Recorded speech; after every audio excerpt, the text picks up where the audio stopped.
Welcome to this episode of our book read through Elon Musk, Woke Messiah by Elbian. And we left off on this page. It starts out by saying, if Elon was a cantaloupe, he would be Melon Musk. Okay. And then we move on to an Elbian blurb from 2067 that reads, my nature is drawn towards exact knowledge and undeniable truth. However, my soul is drawn towards the appeal of ignorance. A mentally taxing contradiction, my brain twisted, unable to rationalize. I want to know the mysteries of the endless universe. However, it comes at a cost, nothing given for free. It costs one's sanity and one's ignorant delicacies, beautiful ignorance. Ignorant delicacies that can taste so sweet, taste so pure. Delicacies that have a high price of their very own. The price of one's intellect and its promise of control. I want to know and forget all the time. And that last line is in bold. I want to know and forget all the time. Duality. There's that coming up again. Like, is it a paradox? Is it a contradiction? Maybe they're both, all the different contradictions and paradoxes that we come across. He's hitting it from a lot of different angles. And then below that, there is a heading that says On Mars. It says, on Mars, money is not a part of politics. Hundreds of years ago, it was very costly to campaign and get your message heard by the entire country. With the technology of today, that is no longer the case. If a 12-year-old can use their smartphone to have their message seen by millions of people, then politicians shouldn't have to rely on campaign donations, which means they can spend their time actually doing their job and representing their constituents. And then in parentheses it says, can we do this on Earth? The last episode had that one page on like Mars society. And that's just thinking about how you could kind of structure a society from day one and improve on the history we've had. It makes a lot of sense. And could we do that on Earth today? I don't see why we couldn't, but what's preventing that? Is it current institutions? Is it time? I think it's worth looking into. The next page, it says, hey Elon, how will real estate work on Mars? Does the first person that lands there own the whole planet? I wonder if there are, I think there are like international space rules, right? Like how does that work with the moon? I'm not sure. But I'm sure they'll have to figure that out. Although if one person was going to own all of Mars, I'd feel comfortable with Elon being that person, I think. Below that is the Elbian blurb from 2059 that reads, I look at the brave men around me, fierce warriors. I think back to heroes past, legends born to battle. Heroes for which epic stories have been told and retold. Heroes for which mortality was merely a small stepping stone. But how many heroes have died in obscurity, been forgotten? How much vital knowledge has been lost over the ages? Why do we remember the people and things we do? Is it decided by those that record history, control information? Is it happenstance or mere coincidence or a conscious effort? History is often unfairly subjective, one-sided, and horrifically incomplete. And in bold it says, brave warriors have died in obscurity, forgotten by history. It's an interesting thing about for as much as we've learned throughout history, how much have we forgotten, or how much hasn't been recorded, or how much has been destroyed.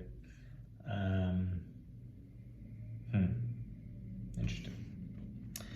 And then below that, it says, I wonder how social institutions like religion will transfer to Mars. Perhaps unchanged, perhaps not at all. Yeah, and again, and how conscious will that be? It would be interesting to see that society evolve. Next page, we got a poem entitled Foot Rub.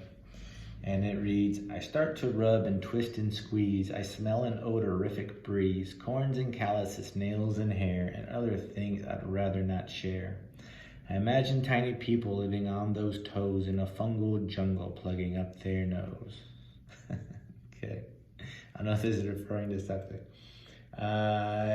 It seems like his poems are like youthful in nature. Not like they're written by a kid, but they're about a more youthful time, and maybe that's why they feel like they have a more positive vibe. Below that, Albion Blurb 2059 reads, to see human carnage is to understand your own mortality, a mortality that many grow up without pondering, without comprehending. Some of us are more mortal than others, more fragile. We just do not know whose expiration is near.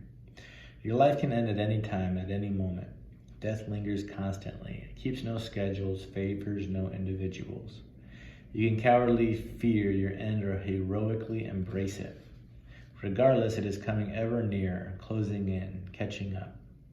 You die a little every day, slowly decomposing, silently eroding. Your time on earth a little more valuable, more precious. And in bold it reads, death lingers constantly. It keeps no schedules, favors no individuals. Yeah, and I think people have different levels of how much they fear death or ponder death or their mortality. But, yep, we're all mortal. Below that is a Bertrand Russell quote that reads, to be without some of the things you want is an indispensable part of happiness. Yes. I don't know if that means to be able to be flexible with your environment, or to make the best out of a bad situation, or just being able to deal with some level of pain. That is important. All right, next page. Hey, another big word, another positive big word, and it reads relax. It's always a nice reminder. Relax. And below that, it reads, I imagine Lucifer to be a proud and charismatic man, a man obsessed with manipulation and control, defining his environment, loved by others for the attractive shell he tirelessly portrays, loved by others but for ignorant reasons, for created illusions. He knows his apparent validation is not innocent in nature. He lives with this rotten core, his vacuum of truth. Unable to find true happiness in the company of others, unable to find happiness with himself, he suffers alone. I imagine Lucifer to be a painfully lonely, wanting man. I imagine him to be one of us, our reflection. Whoa. And then in bold it says, Lucifer is our reflection. If you didn't say Lucifer and just describe that, would that describe a lot of the people you know or that exist? Probably, huh? And then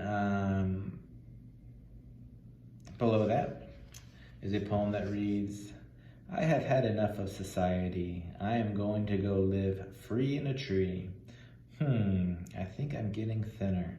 Smells like Mom is making dinner. I better go see if Mom's okay. I've had enough of nature today. I think a lot of times we're fed up with society until we don't have it. Grass is always greener, type of thing. All right. Next page, it says, if Elon was a fencer, he would be Elon Musketeer. Yes. And below that is the Albion blurb that reads, societies are like individual people. The similarities are quite eerie. The world is made up of a handful of people with different ideas and beliefs, rooted in different philosophies. People with different desires and motivations, yet a common goal. People who judge unjustly and incorrectly, yet unable to stop. How do you remedy a starving society, a frail community, the same way you remedy a hungry and starving person? How do you remedy a society at war, embracing anger, the same way you remedy people fighting? Remove the fuel. The problem is perception, not circumstance. Our ideas, not resources. That's interesting. So like talking about like social problems like they were personal problems and if they could be remedied the same way. And then finally, below that is an Elon Musk quote that reads, I would just question things. It would infuriate my parents that I wouldn't just believe them when they said something because I'd ask them why. And then I'd consider whether that response made sense given everything else I knew. And this is probably why Elon is as smart as he is. Because he has questions and he didn't just take an answer on face value. Probably something we could all learn from. Cool.